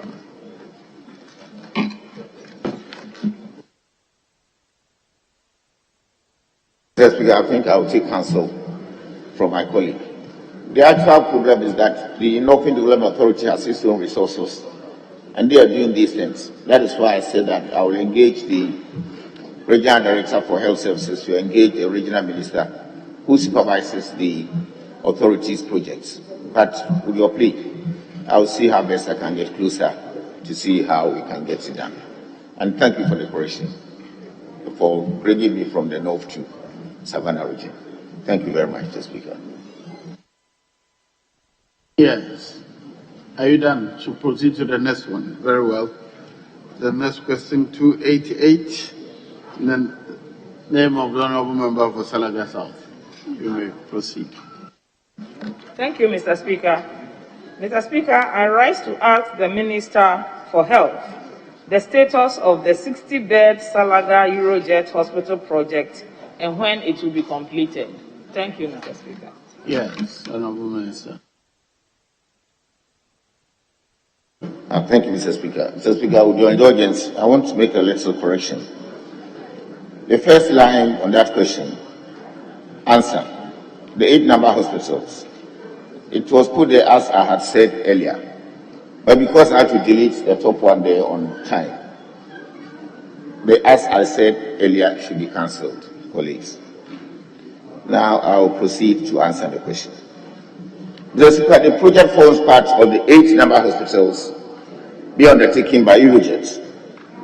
Salaga Hospital at the initial stages suffered some challenges in the implementation, including a 2-year injunction due to issues between the main contractor, Mr. Eulogies Reinvest, and the subcontractor, Mrs. Maiko Ghana Limited. Mr. Speaker, with all these challenges, the project is ongoing now with a progress rate of 68% of completion, and the contractor's estimated completion date is the first quarter of 2022 per their work program. The contractor has also agreed to mobilize staff from other locations of their project during the farming season, where some part of his labor will leave the site, to continue with works on the project in order to achieve the expected project completion date. And we are monitoring Eulogies' efforts very seriously to make sure that all the 8 hospitals they are handling will be completed before close of this year. But for Salaga specifically, we'll make sure that by the end of first quarter, we should be seeing completion of the project. Thank you, Mr. Speaker. Yes, Honourable Member. Thank you, Mr. Speaker. Mr. Speaker, I want the Health Minister to give us some concrete assurance as to when this project will indeed be completed. And Mr. Speaker, I say this because first quarter of 2022, as contained in the Honourable Minister's answer, is sometime next month, end of next month, 31st March, the first quarter ends. In the same answer, the Minister is suggesting that the contractor has mobilized staff from other areas during the farming season. The farming season in the north is way outside the first quarter of the calendar. So I'm a little bit confused about what the timings are, and I want the Minister to maybe elaborate more on this and give us some concrete assurance of when this project will be completed. Thank you, Mr. Speaker. Yes, Honorable Minister. Thank you, Mr. Speaker. Mr. Speaker, we've been talking to Eulogy and his management staff, and the answer they gave us is what I actually came up to. We do some checks up there to try to look at the actual progress of work that is there. We have pinned Eulogy to the fact that project completion dates cannot be varied any longer. And the resources that he needed, the facilitation that he needed, we are trying to provide all of them. And the end of first quarter, for me now, is what we have arranged with him, and that is his information to us. So we will follow up and try to see how best this project will get off our heads by the end of the quarter. That is March. We have 2 months to go. He's got all his materials from outside on site. And we believe if he gets more hands on the work, we'll be able to complete the work for us. Thank you, Mr. Speaker. Thank you, Mr. Speaker. And thank you, Honorable Minister, for the effort. But I want to suggest, if it's possible, where possible, the Honorable Minister can arrange a field trip. I'll be happy to come along with you, so that we can all have first-hand information on the exact happenings on the project site and what the possible timelines might be. I think the project needs your visit there, Mr. Health Minister. And can I get an assurance that you make time and go and see the project? Thank you. As part of my work program for the year, I plan visiting some of the regions. I can't visit all the regions in 1 year. But because of our COVID situation and attendance to Parliament, I'm finding it difficult to even schedule to do my regional tours. But that part of the country will be part of me, because the first tour I did when I joined the ministry, though I went to North region, I couldn't visit the Savannah area at all. I was in the Northeast at the time, and this time round my concentration will be in Savannah. So at an appropriate time, I will see how best I can schedule myself to visit the place. But I'll keep on getting information, and I may be talking to you again in the corridors to give you progress of work as we move ahead. Thank you, Mr. Speaker. Very well. Question number 289, also in the name of the Honourable Member for Salaga South. Thank you, Mr. Speaker. Mr. Speaker, I rise to ask the Minister for Health when the CHIPS compounds in Kulpi, Yayili, and Dagombia will be resourced and made operational. Thank you, Mr. Speaker. Yes, Honourable Minister. Thank you, Mr. Speaker.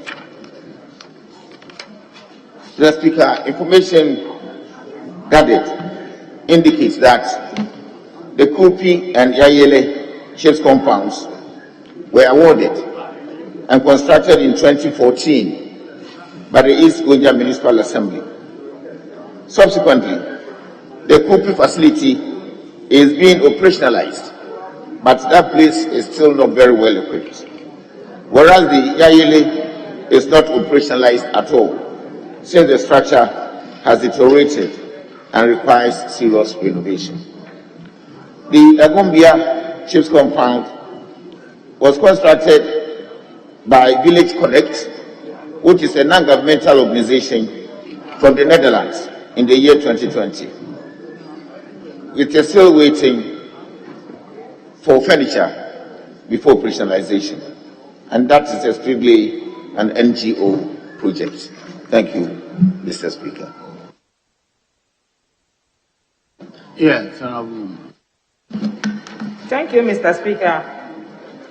Mr. Speaker, this question was filed sometime in June last year, so it's taken about 7 months for the question to be answered.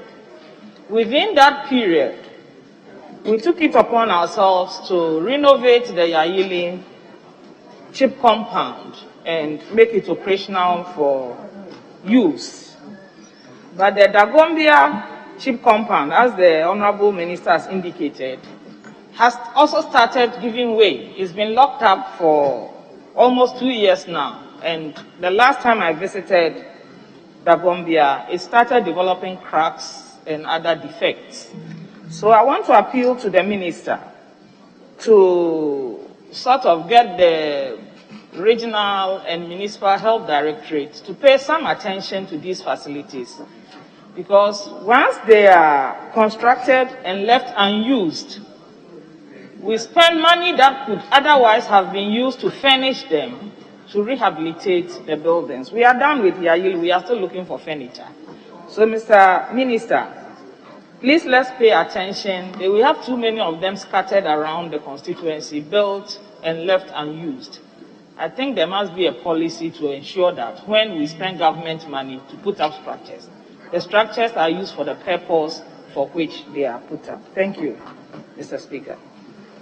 Yes, Minister. Thank you, Mr. Speaker. Mr. Speaker, I'm taking my colleagues' appeal seriously into consideration, but I also appeal to my colleague and all other members of the chamber that some of these CHIPS compounds started by NGOs do not have government investments into them. And even if you want to touch the projects, you may need to get the NGO people to engage with them, for them to release the pin to you to even continue to do what you want to do for the place. And in this situation, since all of us are members of the assemblies where we come from, the best area to even get support will not be the health directories in the regions and the districts, but rather from the assembly. So, though I will continue to look at what we can do for that small area, I will plead with my colleague that we also contact the authorities of the district assembly to see how best they can also support to get the Dagombia thing operationalized and probably maintained very well. I thank you, Mr. Speaker. Very well. Question number 365. The name of the Honourable Member for Memphis West. Mr. Rikafu. Yes. Thank you, Mr. Speaker. Let me thank you again for the opportunity to ask the Minister for Health the current status of construction of Proceedings Polyclinic in the Memphis West constituency and when the Polyclinic will be completed and commissioned. Thank you, Mr. Speaker.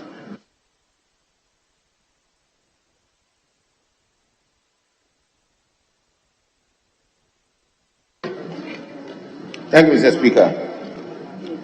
The Wasedupa Polyclinic is part of the construction of public health care facilities in selected districts in Western region as a big project. There are 5 of them: Akuntumra, Takwa and Shaib, Wasedupa, 2 other places I can't easily mention. The contractor is VAMED. And we all know VAMED is a big time contractor in our country. Since when I joined here, they have done a lot of projects for us. The funding is from Netherlands government, and this commenced in July 2019. The facility is now about 52% complete, and this will achieve a 42-bed capacity hospital. The project is scheduled to be completed and handed over by April 2022. That is the latest information I have from the contractors. Thank you, Mr. Speaker. That is all things being equal. Yes, Honorable Afo. Thank you, Mr. Speaker.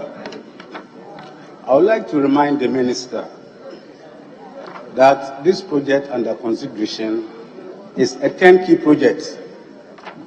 As he has said, funding from the Netherlands government with availability of funds. And as we speak today, the project is at 52%. So if you can give the reason, only reason, why about 2 years, the project is still at 52%. Thank you. Yes, Honorable Minister. Mr. Speaker, when I come to the chamber, I don't want to plead alibi with COVID. But part of the COVID impact is the fact that almost all our projects that are being handled by foreign contractors virtually came to a stop. You have seen some people from outside on that project. They have given subcontractors that project. Where they are drawing monies from, banks outside. And look at all the restrictions and protocols outside. People were not even going to work from home. And that explains why for nearly 2 years, we didn't see much progress on these projects. They were all scheduled to have been completed by 2021. And we are from Western region. I've told you, go and see the Tapa and Soy one. It is no different from the one in Wasadupa. So let us exercise some restraint. And come April, you will see how some places are going. You brought in all the materials. And if you tell me funds, it's not lack of funds, but lack of challenges with COVID restrictions and things like that. I'm signing their certificates, and I know where they are. They have got the money already prepared for this particular project to be completed. Thank you, Mr. Speaker. Yes, sir. Thank you, Mr. Speaker. If so, can the minister give a timeline as to when the project will be completed and commissioned? Thank you. Yes, Honorable Minister. Says when. The best I can say is that the project will complete not beyond 2022. Latest, by December 2022, you'll see your hospital. And I'll invite you to come and join me to see the operationalization of the hospital. Thank you. Very well. Question number 447.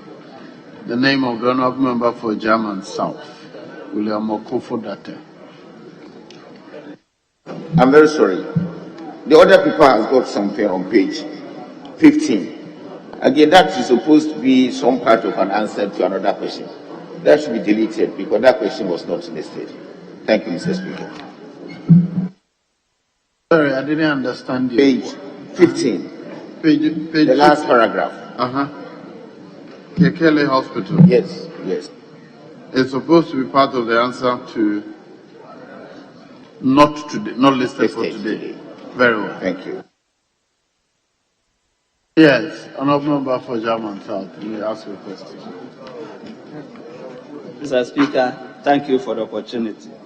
I rise to ask the Minister of Health the type of health facility under construction at Japikrum, the status of work so far, the contractor working on the project, and the contract details.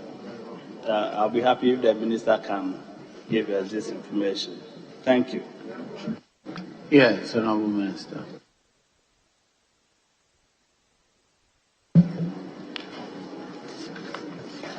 Mr. Speaker, I can't find the answer to question 447 on the other paper. But I've got an answer that I submitted, and with your indulgence, if it is permitted, I can answer the question outside the publication on the other paper. If that is so, I will proceed. I don't see any objection, so please proceed. Or I'll come back.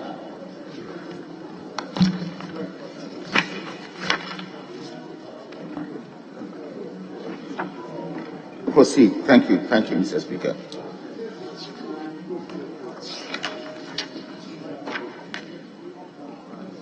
Mr. Speaker, information gathered indicate that the type of health facility under construction at Japikrum is a health center with a 2-bedroom accommodation unit. Contract was awarded and implemented by the District Assembly under the Middle Belt Authority. That is part of the 1 million per constituency projects. And that was in February 2020. The contractor for the project is EONPS services with a contract sum of 900,000 Ghana cedi to be completed in 12 months. We have been informed that the current progress of work of the facility is at foundation level, while the 2-bedroom bungalow is at roofing level of completion. It will be important for us to liaise with the Middle Belt Development Authority to provide the necessary funds to complete the projects, as this was all captured in the ministry's budget. Thank you, Mr. Speaker. Yes. Member, if you have a follow-up question, please proceed. Yeah, Mr. Speaker, it's unfortunate we don't have the answer provided on the other paper, but that notwithstanding, the minister said the project is supposed to last for 1 year, and now it's over 2 years now, and the project is still at the foundation level. Can you please tell me what accounts for this? And is there any attempt to get the contractor to come back to the site and work on the project? Thank you. Yes, Honorable Minister. Thank you for the question. I've answered and mentioned that this project is under the Middle Belt. It is not under the purview of the Ministry of Health. So it's a different institution organization that is doing this project. And it will be difficult for me. I don't even know the EU and nothing in the ministry about it. We do not have the budget for it. That's why I said we have to liaise with the Middle Belt Authority.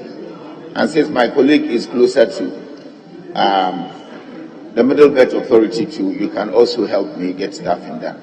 But I will convey your sentiments and your concern to see how best this can go on. Thank you, Mr. Speaker. Yes, Honorable. Thank you, Mr. Speaker. Mr. Speaker, the minister is saying that because the project is under the Middle Belt Authority, even though it concerns health facility, he cannot answer the question. I want to find out what is the relationship between the ministry and any agency that wants to support the ministry in terms of building health facility. Because you need to provide, you need a standard structure. You need to provide technical advice. If you're saying that it's under Middle Belt and you're not providing any input, it doesn't sound well. So, Mr. Speaker, what is the relationship between you and the Middle Belt? Yes, Honorable Minister. But before then, honorable members. Mr. Speaker. Honorable Minister, hold on. In accordance with Order 43, I direct that the House sits outside the regular sitting hours. Now, please proceed. Mr. Speaker, that is the ideal situation. But you know this well, we don't live in an utopia. That has never happened in most instances. Not only Middle Belt Authority. Parliament approves some roads contracts, commercial contracts with some hospitals in there. The roads ministry itself begins to implement the project, and on the blind side of the health ministry. In some instances, people call us and tell us that there's a facility here to go and operationalize. They finished 2 years ago. We go and do our investigations, and it will be an agency as part of a whole big contract project that has put the facility there. I can give examples. When we're doing the Insawam from New Plan, they put a hospital as part of the road project. We never got to know until when I went to the ministry, people complained with social media. Then I sent my directors there, and that was what they have put there.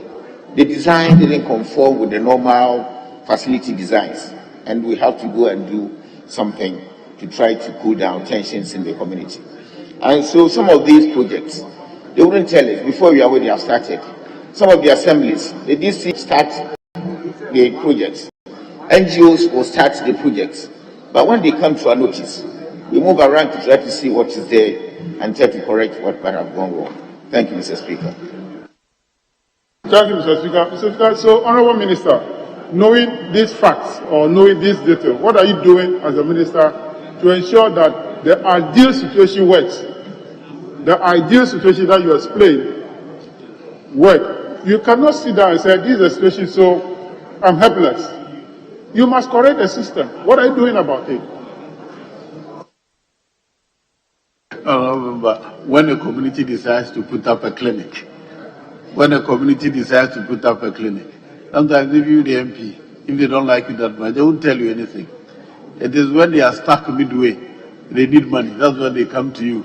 MP, we're trying to do this, but we've run out of money. It's the same situation. I will take his advice and try to see the best I can do. We have been talking to some of the ministries, those who are fond of doing these things, like roads, for example, and it seems like they have stopped. So when we get to know, we get in. When they inform us, we get in. These days, some will come and ask for permission. They will show us their drawings and things like that. So we are working gradually on that matter. Thank you, Mr. Speaker. Yes. Mr. Speaker, I want to ask the Minister, this question was filed about 5-6 months ago. One question, did you please reach out to Middlebelt? What did they tell you about the project with regard to how it's going to be finished or what they are doing on it? Did you get any information from the Middlebelt? Because I want the question on the in Parliament for everybody to hear, and my constituents will know what is happening on site and they know what to expect. So I want the Minister to tell me the answers they got from Middlebelt. Thank you. Yes, Honourable Minister. Mr. Speaker, if I hadn't consulted the Middlebelt Authority, I wouldn't have even got any answer to provide here. So the supplementary question is a very difficult question for me now.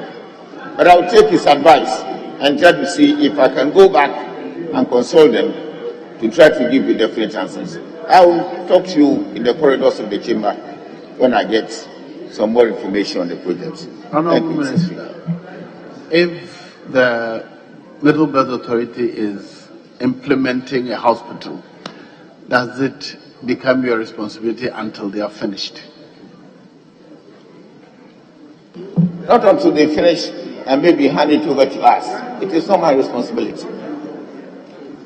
So when they finish and they call us that we have finished a facility, take over and run and manage, then we will send staff there and some hospital devices and equipment to support the entire thing to provide care. Thank you, Mr. Speaker. Question number 448. In the name of the Honourable Member for Medina, Francis Xavier Kojosus.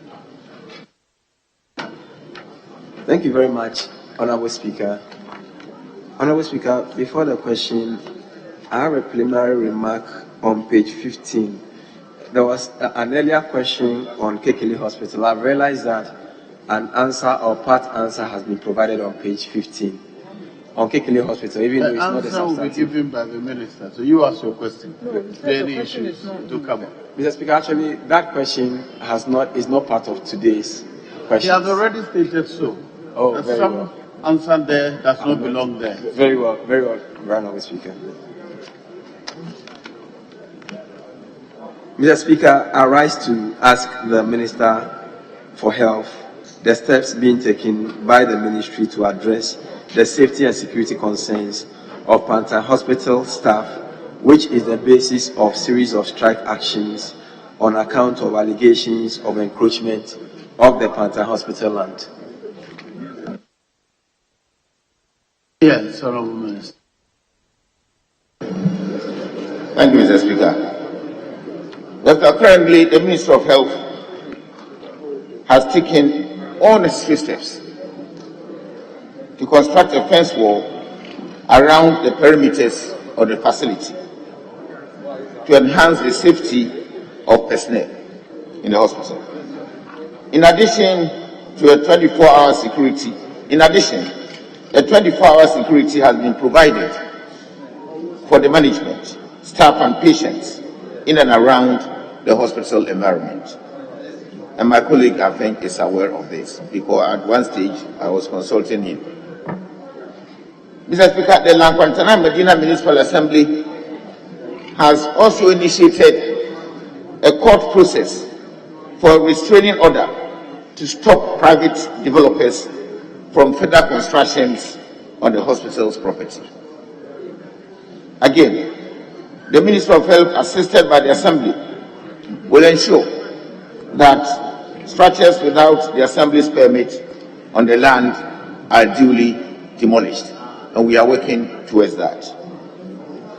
Mr. Speaker, the Ministry of Interior and National Security have actually posted adequate police personnel to the hospital's police posts. And the Ministry for Lands and Natural Resources is also facilitating us through their Lands Commission to ensure that areas that have been fully developed that they claim is not ours, if that is correct, will be compulsorily purchased so that we will have peace in the facility. We are collaborating with all these ministries in our efforts to restore peace on the land. Thank you, Mr. Speaker.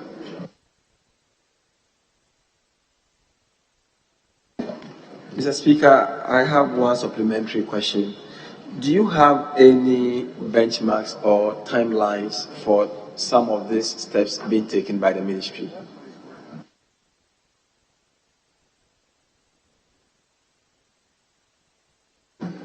In my life, I've always tried to avoid giving benchmarks for any activity, especially when you ask somebody to come for money. 1 week, then he will come. Then the money hasn't dropped, so you don't have it. So I try to avoid benchmarks. In this particular instance, it's a continuous process. We can't have benchmarks, especially with the court system. A court process is underway. I don't control the judges or the bailiffs or nobody in the court. So when I give a benchmark here, I'll be goofy. So I've prayed with my colleague to let us end the benchmark question and let us see how best me and him can collaborate with the Assembly where he belongs to try to see if we can bring peace in that area. Our problem with hospital lands and encroachment is not only Lampantanai. So I've set up a small committee in the ministry headed by a deputy minister to be working on these encroachment issues. Tema, Cape Coast, Lampantanai, everywhere. You know, hospitals in the olden days were built with land around, and people are just encroaching. And it's like fence wall across all of them becomes challenging. And that is why we are finding it difficult to protect all these lands. But we are making all necessary efforts, at least for Pantanai, for protection. Thank you, Mr. Speaker.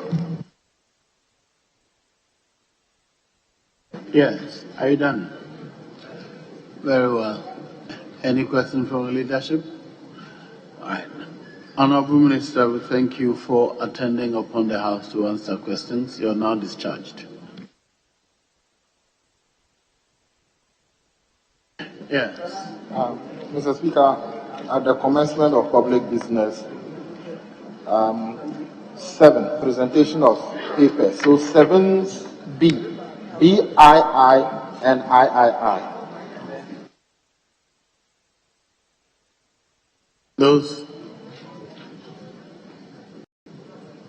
Those reports are ready for presentation. Is that a suggestion? I've not called anything yet. I'm only verifying that those reports are ready. Yes, Mr. Speaker, the report is ready. Very well. Item 7B, II, by the chairman of the committee. Sorry, I, by the chairman of the committee. Report of the Finance Committee on the Supplementary Appropriation Bill 2021. The report is duly presented. Is for distribution to members. II. Report of the Finance Committee on the tied commercial facility agreement amongst the Government of the Republic of Ghana, represented by the Ministry of Finance, Dashi Bank AG as agent, arranger, and structuring bank, and African Export-Import Bank as original lender for an amount of 51,450,000 euros to finance the construction of the Bunsu-Adosu Road and specified approach roads to the Adosu Bridge project. The report is duly presented for distribution to members. Yes, Leader, what next?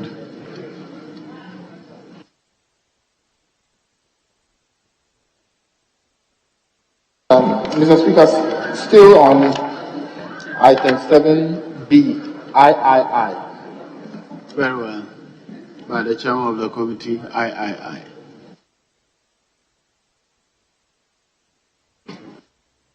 Report of the Finance Committee on the Atradius Credit Facility Agreement between the Government of the Republic of Ghana, represented by the Ministry of Finance, and Dachi Bank AG, Frankfurt Main, as arranger, structuring bank, agent, and original lender for an amount of 230 million euros, including Atradius premium, to finance the construction of a bridge over the Volta River at Adosu, Echi, Amanfrom.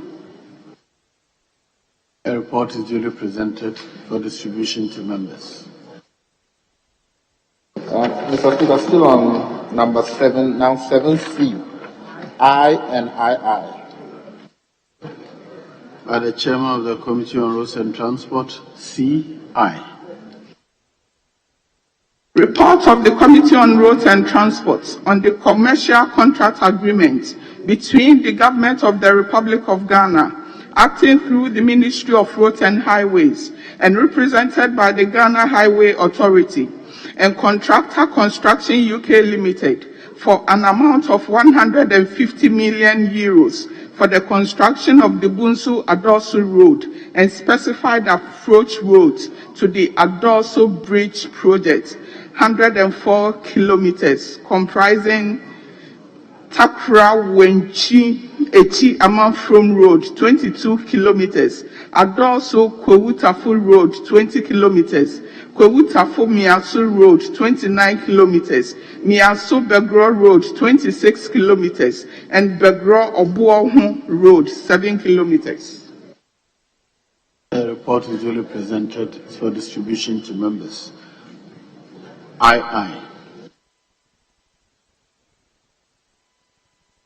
Report of the Committee on Roads and Transport on the design-build contract agreement between the Government of the Republic of Ghana, acting through the Ministry of Roads and Highways, and represented by the Ghana Highway Authority, and BNIP Janssen Adosu Consortium of Netherlands for an amount of 200 million euros for the construction of a bridge river at Adosu Echi Amanfrom. The report is duly presented for distribution to members. Yeah, Mr. Speaker, on page 6, item 9, motion.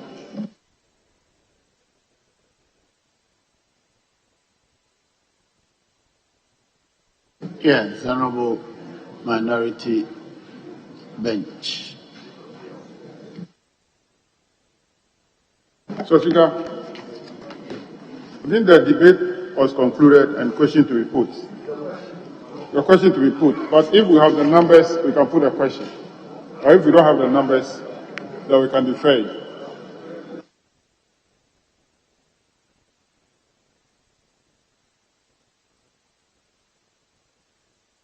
Yes, leaders.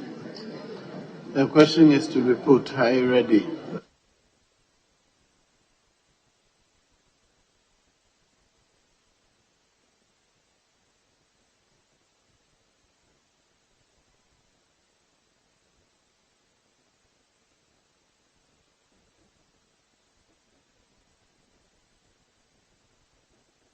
Yes, either. Yes, you have Mr. a number to take a decision. Just on the same page 6, 9, for the question to be put, and then it will be in your hands. Yes, he's raising the issue. Do you have the number to take a decision? Mr. Speaker, where we are, I don't think we are counting numbers to get it. And I'm very convinced that we have the numbers for the question to be put. So if you put the question, it will be in the right direction.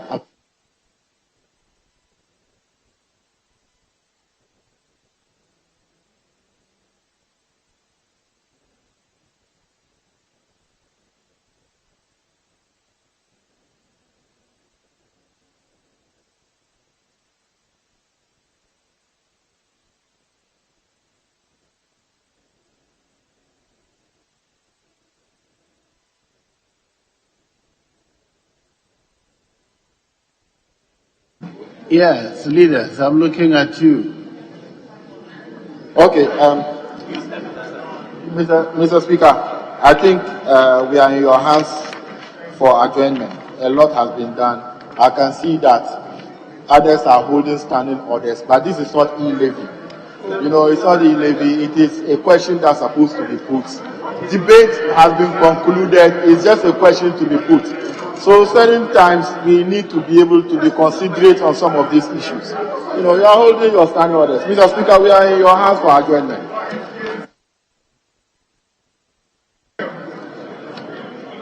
Honourable members, the House is adjourned to tomorrow,